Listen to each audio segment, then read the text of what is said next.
Welcome to On the Right Side of History with Kansans for Life. Come with us as we connect the pro-life movement's past to present, uncover hidden or forgotten history, and its connections to the battle still raging today. Now, here's our host, Danielle Underwood. Hi, everyone. We're so glad you've joined us today for our 2024 legislative wrap-up. Lots of you have been following developments that happened in Topeka this session and even helped move legislation forward. So we wanted to give you a full report on the impact your efforts made to protect life and help more mothers, fathers, preborn babies, and families in our state. Back in January, Jeanne Godden, KFL's Director of Government Relations, and Mackenzie Haddix, our Deputy Director of Communications, joined me here in the studio to fill you in on the ambitious goals KFL was setting for pro-life gains we hoped to make in 2024. So I've asked them to join me here again today to share the amazing news that we can all celebrate together. So hi, Jeanne, and hi, Mackenzie. Hi, so glad to be here. It's wonderful to be back in the studio. Yeah, and in such happy terms. So many great things to discuss today. This is really fun. So first, I just wanted to get your emotional reaction to the completion of your work this year at the Capitol and how things turned out. Well, it was a long session, and we had, as you said, a very ambitious agenda. So seeing that at the end was exhausting because there's so much emotion. And the fact that they were veto overrides we had to, attempt, that is also physically exhausting because you're going back and forth between the chambers. But it's so wonderful to see the session over. And of course, it's been an honor to do this for the moms and babies and to just be their voice at the Capitol. Mm-hmm. I would say, agreeing with Jeannie, it's very, very exhausting, but I would say refreshing because I can tell you I'm not there as often as you are, Jeanne, but it's lots of spiritual warfare. And on Monday, on that last day where we're just trying to get all of those vetoes overridden, it was refreshing because there's so many other policies that are going on. And it seemed to me that our pro-life issues were the unifier among legislators. And just a very successful day. And it was refreshing to end on that note when there's, again, just so many other issues that are happening that are dividing people. But this seemed to be the one, at least among Republicans and pro-lifers, that just unifying and refreshing. So we're very, very glad and happy it's over and thankful and excited for next year. Yeah. So. Yeah. I wonder, so when we say that it's unifying, totally, yes, I hear what you're saying. And I'm wondering, what do you think it was specifically about our agenda this year that was so unifying? It was our focus on helping women and children. And we made that our point this year is like, we will never abandon the moms and the babies.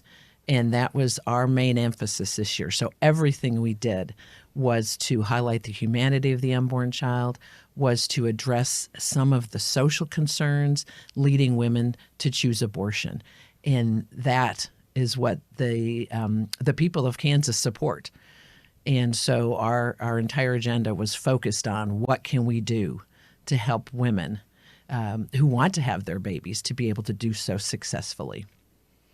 So then I wonder if we want to talk about what it takes to override a veto. That is no small task. So to walk people through the process, some people are more familiar than others, but, just give us a quick little, how a bill becomes a law kind of moment. Oh, I'm happy to do that. It's like making sausage, folks. So some things you don't always want to know about. We actually, with a strong abortion ally in the governor's office, we have known, and she's proven that, we've known that we would need to have enough votes to override potential vetoes. And so what that requires is you cannot pass a bill with just a simple majority. which is one more than 50% of each chamber. So we knew we were going to have to get 2/3 majorities on all of the bills to be able to override any possible vetoes. And what that means is you have to have 84 votes out of 125 in the House and 27 out of 40 in the Senate. And that is a really, really steep hill to be able to climb. But fortunately, the people of Kansas are pro-life, and they elected supermajorities to both chambers to be able to do such a thing as override vetoes.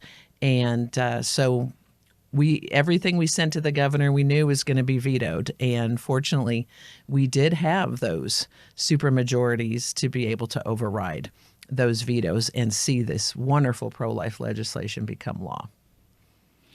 Excellent. So this legislative session, Kansans heard testimony from women who experienced pressure to have abortions. We heard some just very riveting stories. And actually, specifically on this podcast, we heard a couple that were just really blatant explanations of what can potentially happen for women as they're pressured to have abortions. We also, we learned about social conditions, like you mentioned, that lead women to feel that they have no other choice than abortion. And we heard from pregnancy centers that walk with women through any and every situation. So, really with this backdrop, we saw democracy in action, as you talked about. We saw a bipartisan group of legislators come together to vote to override Governor Kelly on 4 common sense, life-affirming policies. And, these were problems that clearly exist and needed to be addressed. And so I just want to walk through those kind of one by one so people kind of hear the full details. You all can fill in all those details for us. You know this so well as our legislative team.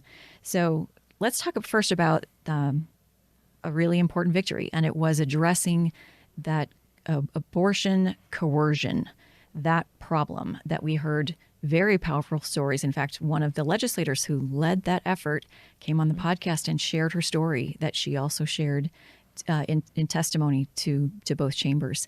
So talk to us about that bill and what we achieved. First of all, the problem we were addressing, and then what we achieved by getting that victory. Well, the problem we were addressing is the fact that a huge number of women who have had abortions have said that they felt it was not something that was aligned with their own conscience, with their values, and that many of them felt pressured by outside forces to have an abortion, to choose an abortion. And so we wanted to see what can we do to address coerced abortions and to help women who were victims of that type of action. And so we created with this law, it's going to be a law now, but we created with this bill the crime of abortion coercion with subsequent penalties. It could be jail time, it could be fines, depending on the situation. So we gave prosecutors in the state of Kansas another tool to be able to protect women who are at risk of being coerced to have an abortion that they do not want. And most especially another tool for these prosecutors to go after sex abusers and human traffickers, because they profit off of women having abortions. And so we were really pleased to be able to address that. And that was kind of something very, very near and dear to my heart, was especially hearing just the pain in the voices of these women who have suffered coerced abortions, and knowing that a lot of times women who are being trafficked not only have to be have healing from the trauma of their experiences of being trafficked, but also heal from the grief of lost children through forced abortions. And so it was very, very important to me personally to be able to get that across the line and have that become law. And I also was just going to add that something that stuck out to me when we were sitting in committee hearings at the beginning of legislative session was the power of storytelling, because it's one thing to go and testify in front of Republican and Democrat legislators about the facts. And while the facts are the facts, Sometimes it doesn't always get to hearts, but one thing that's undeniably truthful and that can get to some of those hearts, no matter if it changes their mind or not, is the power of storytelling. And you can't deny someone's story. And so seeing some of our legislators or women go and talk about their personal stories of being coerced into abortions, I just remember sitting in the audience, and some of the legislators, they'll be on their phones or on their laptops while people are testifying, which is probably not the most respectful thing as it stands. But when someone was telling their story, they were locked in and listening. And that was something that just really stood out to me. No, I don't know if it changed their mind, probably not, because most of them voted against the coercion bill, but they sat there and listened. And I think that was really powerful just to watch. I love that.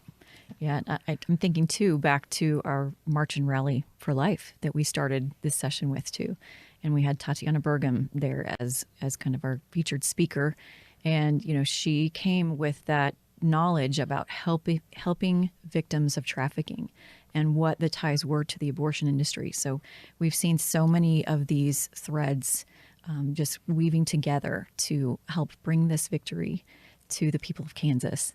So it's so exciting to hear, and I'm thrilled to know that that this success is now in place. And Jane, was it July 1st? Is that right? When Yes. this will go into effect? Yes, Okay. yes. And I did want to mention too, in committee, there's also want people to remember that there is opposition to our legislation. And they're hard at work, and specifically in the committee regarding this piece of legislation, the opposition was out in full force, and they tried. Some of the legislators did try to sink this bill. And as hard as it may be to believe, but we have to remember we are out there, and we do face opposition from the abortion industry. So I think it's important for folks to remember that we need to have facts. We need to have folks to come and testify, tell their stories.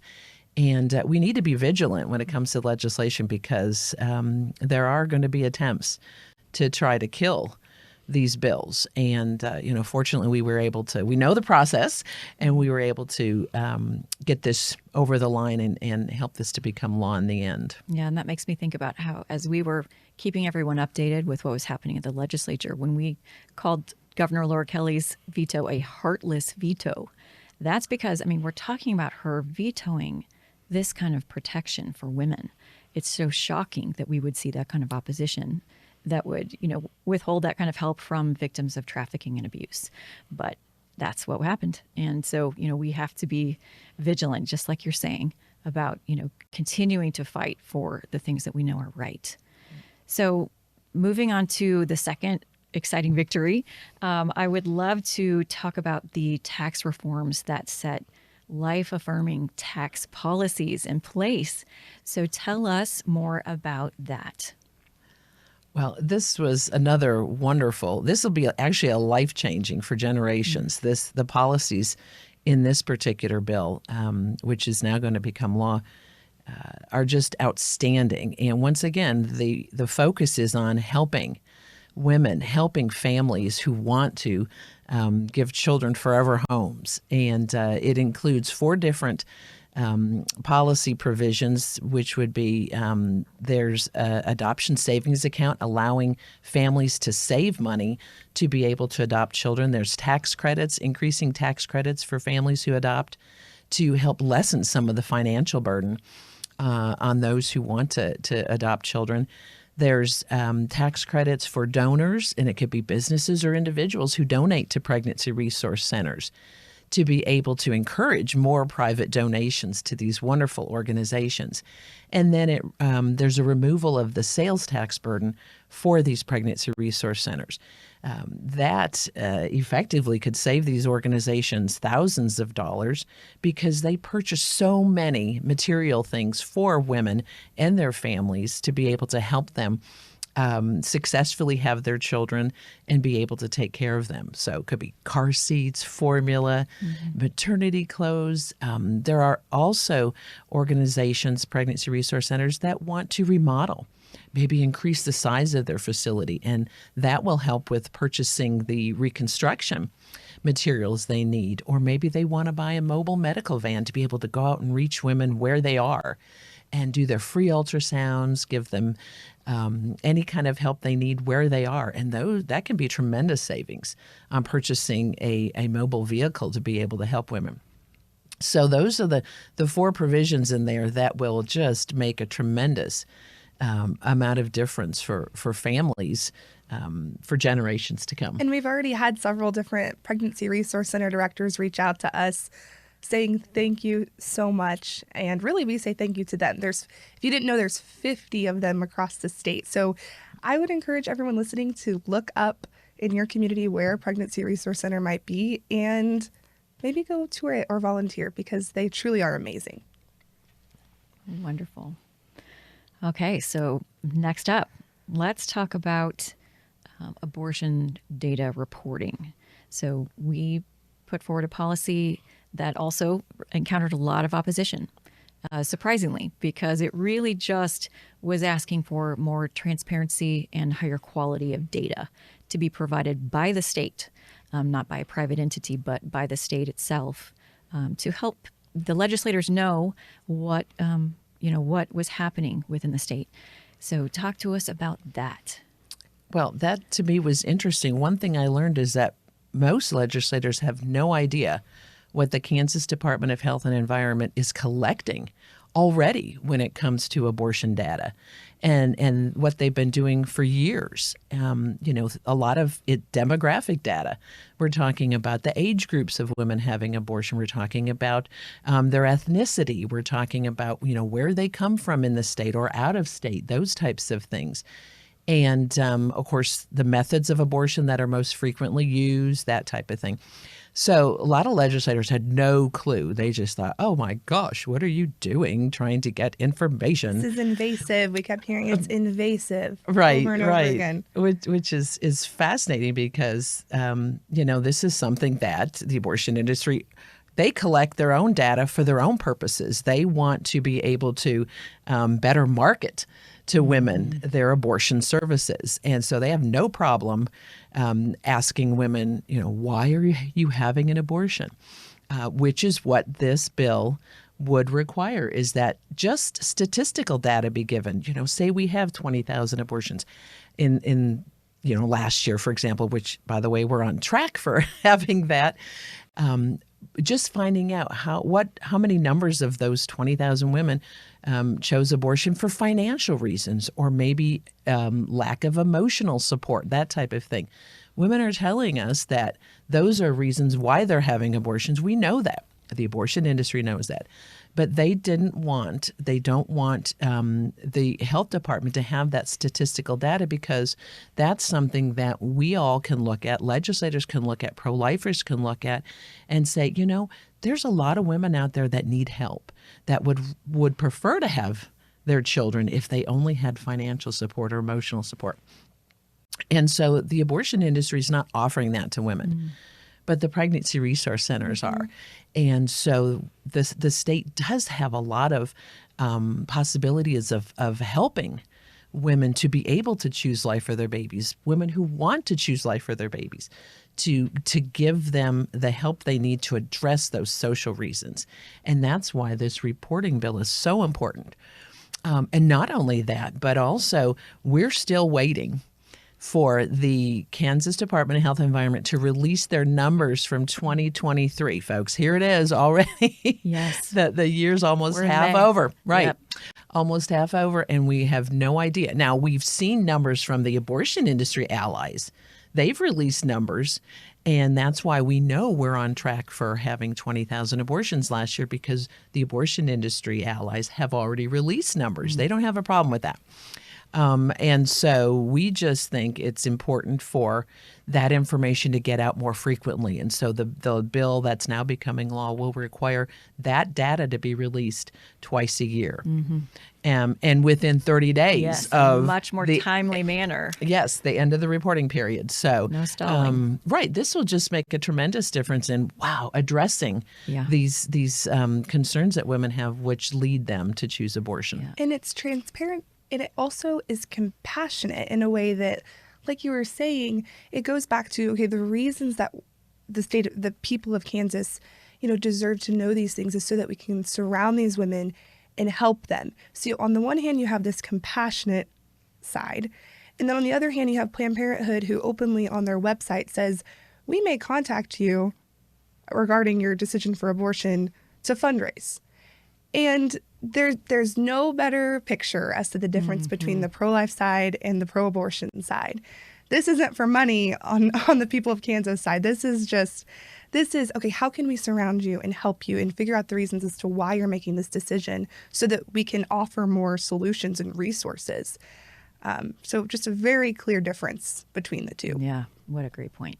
And I do think, too, we saw some misinformation happen in that whole debate, right? We had people saying that this was going to somehow invade women's privacy, that you all had to set the record straight. No, this was going to be anonymous, and they also it was voluntary to whether or not a woman would actually answer the question. So we had to, set the record straight that this was a very reasonable, common sense thing for the state of Kansas to do. So, so many times we see this kind of misinformation that we have to combat. And so I don't know if there's anything you want to add on that or anything you heard from either legislators or... I think that was one of the bills that I testified on. There was a legislator that asked, will this protect a woman's privacy?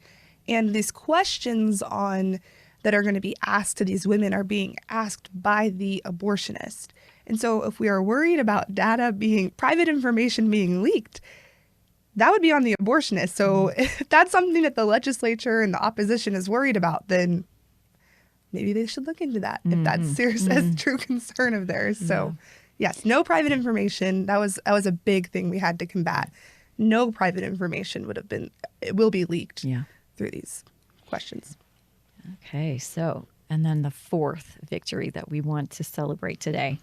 So we were thrilled to see, we said, if nothing else, even if we don't get another piece of our agenda through, we absolutely desperately want to make sure that we reauthorize that $2 million in funding for what had been called the Alternatives to Abortion Fund. And now, the legislators have renamed it the Pregnancy Compassion Awareness Program. So that was another exciting win. So tell us the background of what happened with that. Well, that was something that the program was started last year. As you say, it was Alternatives to Abortion. And, it was modeled after other states, what they have been doing, and to be able to help pregnancy resource centers and maternity homes with some funding, because they really rely mostly on private donations. And so this would be an investment by the state in these organizations who are doing tremendous work at no cost to women and their families. So the program got the $2 million in funding last year, and we just wanted to renew that again this year. So once again, with stories, we had the different pregnancy resource center directors come to the Capitol and talk about the wonderful services that they offer, mostly to women who are below the poverty level. We have one organization, Kansas City, Kansas, 90% of their clients are below the poverty level. Just outstanding work that they're doing to help these women. And so, one pregnancy resource director was testifying and just wanted to jump out of her seat, because when the abortion industry went up and testified, all they did was bash the pregnancy resource centers, calling them fake clinics, saying that they use misinformation. And I thought, for goodness sakes, if anybody misinforms women or lies to them, it's the abortion industry, because they're making a sale. And, looking at, for example, Planned Parenthood's, their national abortion report that just recently come out, 97% of their pregnant clients are sold an abortion. So, they're really good at that, but they're not good at, as Mackenzie says, surrounding women with care and compassion and understanding and walking with them on their journey, because the majority of women do want to choose life for their babies. And so the pregnancy resource director, she was just ready to jump out of her seat, and she realized, no, just sit back and let God handle it. And the pro-life legislators on that committee just shot back at the Planned Parenthood and the abortion industry conferees and said, no, they've been to the clinics, they know the work they're doing, and they would not let the abortion industry testifiers, their allies, would not let them get away with bashing the wonderful pregnancy resource centers that we have here in Kansas. Yes, and one of the pregnancy resource centers actually wrote to us with some of the things that the funding has been able to do for them in their clinic, and just so many amazing things. And it allowed us to be able to take that information on Monday when legislators were attempting to override the veto. Jeannie was going around handing this out, like, look at this. And it was just amazing for them to be like, oh my goodness, just to see how it's one thing to look at a dollar amount and go, okay, $2 million. It's another thing to look at actual items that they're using and look at those line by line things that the money is helping them for. So that was pretty cool. I'm remembering some of the specifics on that list were more outreach. They were going to hire some bilingual support within their staff. I think they were tell us some more things that were on that list. The residents. Do you want to talk about the residents? Oh, yes. Yeah. They one center is now going to be working in conjunction with a medical center in the Johns County area to have their residents actually train by taking care of the clients at this particular pregnancy resource center. And so now these women will be getting prenatal care, will be having their babies delivered by the residents at this one particular hospital in Kansas. So we're just really thrilled about that, and the fact that this, other centers are thinking about opening up a second location. Oh my gosh, they're just so excited. Yeah. And I believe also they're getting ready to bring on a medical director, right? So a doctor who has been delivering for many years, who will be instructing those residents. There's a win-win-win. It's a win for the women. It's a win for the doctors and the residents who'll be training and getting that experience. It's a win for the pregnancy resource centers that'll be able to offer so much more support. So that just goes on and on. And like you said, generational gains that have come from this session. Absolutely. And one of the things we mentioned, especially to some of the there are some minority party members who are very, very concerned about maternal health, outcomes, birth outcomes and things. And this just shows that these pregnancy resource centers, when they are reaching women who don't have medical care, who their plan is to have their babies when they go into labor, go to the emergency room. And there's just tremendous amount of help that can be given to these women.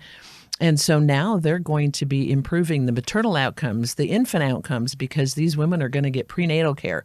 They're going to have their babies delivered not in the emergency room, but by doctors who are training to be professionals. And so it's tremendous impact on maternal and health outcomes. And sadly, some of these same legislators still voted against the bill, but that's because some of them are just so tied to the abortion industry, and they just can't see what a tremendous, as you say, win-win this is for the state of Kansas to support these organizations. Other states have similar programs, and they're saving the state a tremendous amount of money because these women are being able to have better outcomes for themselves and their children, but are also learning how to parent or maybe make adoption plans. So they're not accessing state services. So they're saving the state a tremendous amount of money that way. Yeah.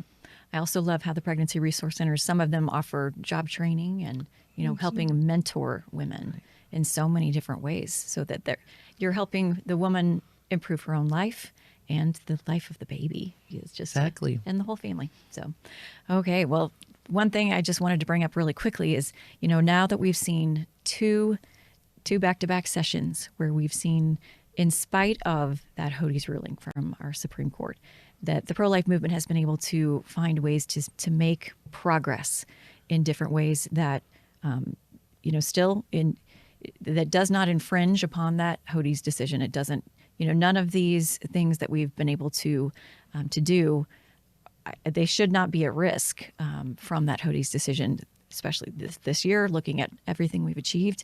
So the last time you came you had mentioned how people are going to need to be involved in upcoming elections because you did a great job of reminding people the importance of solidly pro-life legislators, what a difference that makes.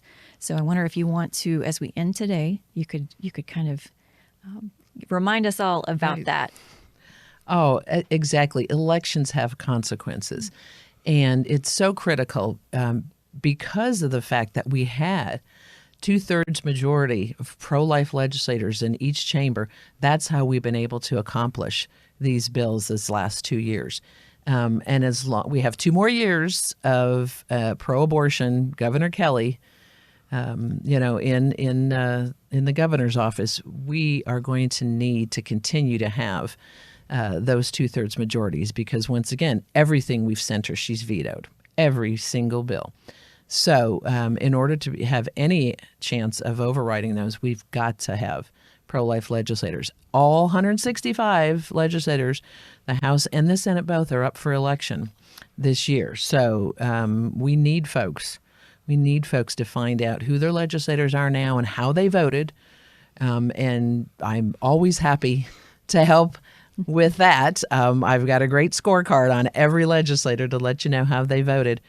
So if you've got a pro-life legislator, senator, representative, either one, please volunteer to help with their campaign. Send them money.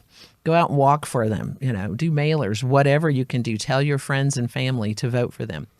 And then, of course, if you have a legislator, senator, or representative who did not vote to support pro-life legislation, then pray for someone to take their place, find them another line of work, and see if we can get someone who's pro-life to replace them. So, very, very important, folks. This is your civic duty. Get out there and vote and work for those folks who are pro-life to be able to stand up and represent your values. And I also just wanted to take a moment to thank all of our supporters throughout this legislative session, because I will always say this, that what we do is just not possible without them.